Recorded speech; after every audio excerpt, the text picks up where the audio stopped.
ஜோதிட செய்திகள் நண்பர்களுக்கு வணக்கம். என் தாய் தந்தை, என் குருநாதர் திருப்பூர் ஜி.கே. ஐயா மற்ற குருமார்களின் பொற்பாதங்களை வணங்கி இந்த பதிவிடுகிறேன்.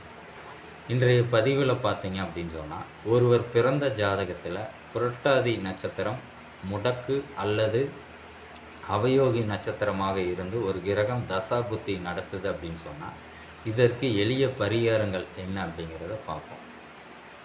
சிவன் படத்தை அல்லது சிவலிங்கத்தை வீட்டில் வச்சு வழிபடலாம். சிவன் படத்தை பாக்கெட்டில் பர்ஸில் வச்சும் வழிபட்டுட்டு வரலாம். காஞ்சிபுரம் ஏகாம்பரேஸ்வர் ஆலயமும் சோழவந்தனம் சித்திரநாத வல்லவ பெருமாள் ஆலயம் சென்று வழிபடுவது சிறப்பு. இதன் மூலம் கெடுபலன்கள் குறைந்து நற்பலன்கள் நடக்கும். இது எப்போ வழிபடணும் அப்படின்னு சொன்னால், புரட்டாதி நட்சத்திரத்தன்று வழிபடுவது சிறப்பு. நன்றி, வணக்கம்.